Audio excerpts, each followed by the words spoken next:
Friends, welcome to my YouTube channel. Friends, यदि आप दिल्ली में किसी भी तरह की प्रॉपर्टी खरीदते हैं, चाहे वो रेजिडेंशियल प्रॉपर्टी है या फिर कमर्शियल प्रॉपर्टी है, उस प्रॉपर्टी के रजिस्ट्रेशन के लिए आपको सब रजिस्ट्रार ऑफिस जाना पड़ता है। एसडीएम ऑफिस जिसे कि आप बोलते हैं, सब डिविजनल मजिस्ट्रेट ऑफिस, जो भी आप बोल दीजिए। मतलब आपको सब रजिस्ट्रार ऑफिस जाना पड़ता है अपनी प्रॉपर्टी के रजिस्ट्रेशन के लिए।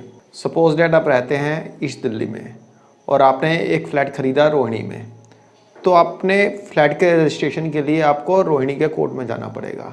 रोहिणी के कोर्ट से मेरा मतलब है वहाँ के सब रजिस्ट्रार ऑफिस में आपको जाके अपने प्रॉपर्टी का जो फ्लैट आपने ख़रीदा है उसका रजिस्ट्रेशन कराना पड़ेगा, यानी उसकी रजिस्ट्री करानी पड़ेगी। और रजिस्ट्री कराने के लिए आप 2 विटनेस लेके जाएंगे। फर्स्ट पार्टी यानी कि जो आपको फ्लैट बेच रहा है वह बंदा जाएगा, सेकंड पार्टी यानी कि आप जाएंगे।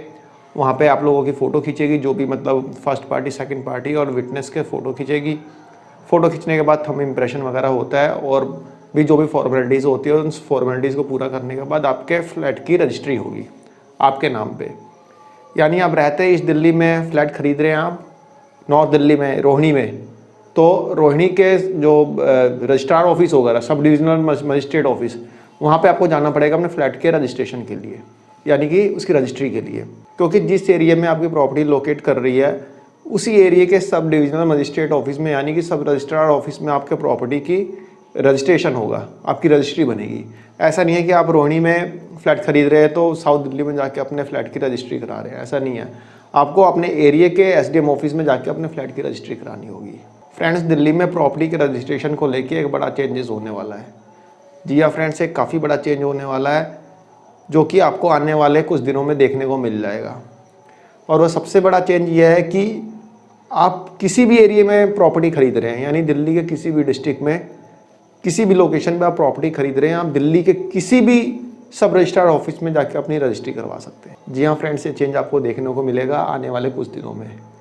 सपोज डैट आप वेस्ट दिल्ली में रह रहे हैं और अपनी प्रॉपर्टी खरीदी आपने ईस्ट दिल्ली में, तो ज़रूरी नहीं है कि आप ईस्ट दिल्ली में जाके ही अपने प्रॉपर्टी की रजिस्ट्री करवाएं, आप वेस्ट दिल्ली में भी करा सकते हैं। यानी कि वेस्ट दिल्ली का कोई भी सब रजिस्ट्रार ऑफिस में जाके अपने प्रॉपर्टी की रजिस्ट्री करवा सकते हैं।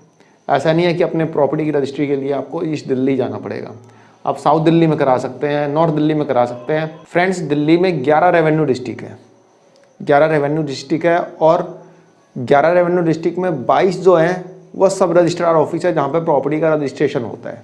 11 रेवेन्यू डिस्ट्रिक्ट में 22 सब रजिस्ट्रार ऑफिस है जहाँ पर प्रॉपर्टी का रजिस्ट्रेशन होता है। इन सभी रेवेन्यू डिस्ट्रिक्ट को, जो 11 रेवेन्यू डिस्ट्रिक्ट है, इन सभी को एक सिंगल डिस्ट्रिक्ट माना जाएगा प्रॉपर्टी के रजिस्ट्रेशन के रिलेटेड।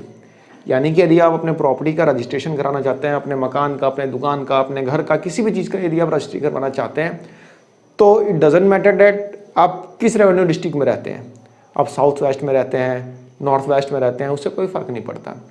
पूरी दिल्ली को एक सिंगल डिस्ट्रिक्ट के रूप में देखा जाएगा और आपकी प्रॉपर्टी का रजिस्ट्रेशन आप अपने मन पसंदीदा सब रजिस्ट्रार ऑफिस में करवा सकते हैं। ऐसा नहीं है कि आपको पर्टिकुलर उसी लोकेशन के सब रजिस्ट्रार ऑफिस या एसडीएम ऑफिस में जाके अपने प्रॉपर्टी का रजिस्ट्रेशन कराना पड़ेगा।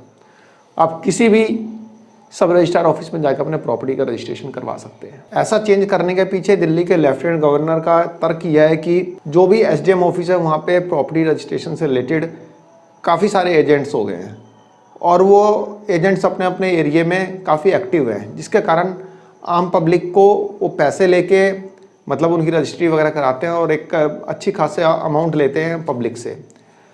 और अब क्या होगा, जिस मर्जी ऑफिस में कराएंगे तो वहाँ पे जो एलजी का तर्क है कि वहाँ पे एजेंट्स जो है उतने एक्टिव नहीं हो पाएंगे। ये तो आने वाला समय ही बताएगा कि एजेंट कितने एक्टिव होंगे, कितने नहीं एक्टिव होंगे।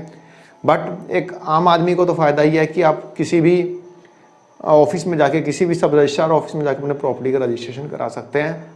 आप किसी भी एरिया में घर खरीद रहे हो तो किसी भी एरिया में जाके अपना रजिस्ट्रेशन करा सकते हैं। दिल्ली के पूरी दिल्ली में एक सेंट्रलाइज कर दिया गया। जैसे कि दिल्ली का ड्राइविंग लाइसेंस पहले क्या होता था, आप जिस एरिया में रहते थे उसी डिस्ट्रिक्ट में जाके, उसी आरटीओ में जाके आपका ड्राइविंग लाइसेंस बनता था। अब क्या है, ड्राइविंग लाइसेंस को सेंट्रलाइज कर दिया। आप जहाँ मर्जी वहाँ टेस्ट दीजिए, ऑनलाइन लर्निंग लाइसेंस बनवा सकते हैं। टेस्ट आप नॉर्थ में रहते हैं तो साउथ में जाके दे दीजिए, साउथ में रहते हैं तो ईस्ट में जाके दे दीजिए, मर्जी है, जहाँ मर्जी वहाँ दे दीजिए, कोई फ़र्क नहीं पड़ता। उसी तरह अब प्रॉपर्टी के रजिस्ट्रेशन को भी एक तरह से सेंट्रलाइज किया जा रहा है और आने वाले समय में आपको देखने को मिलेगा, जल्दी देखने को मिलेगा। इससे रिलेटेड नोटिफिकेशन जल्दी इशू कर दिया जाएगा और नोटिफिकेशन इशू होते ही यह रूल जो है इम्प्लीमेंट हो जाएगा। सबसे पहला प्रॉपर्टी का जो इस टाइप का रूल है कि किसी भी एरिया में रजिस्ट्रेशन हो जाए, सबसे पहले ये 2015 में आंध्र प्रदेश में स्टार्ट किया गया था और वहाँ पे सक्सेसफुल रहा है ये चीज़। इसी को देखते हुए दिल्ली में भी इस टाइप के रूल को स्टार्ट करने की पूरी योजना है और आने वाले टाइम पे आपको देखने को भी मिलेगा। बस इंतज़ार है नोटिफिकेशन का, नोटिफिकेशन आते ही ये रूल इम्प्लीमेंट हो जाएगा। जिस दिन नोटिफिकेशन आएगा I will let you know, मैं आप लोगों को बता दूंगा। तो फ्रेंड्स, एक छोटी सी वीडियो थी, आशा करता हूँ पसंद आई होगी। धन्यवाद, नमस्कार।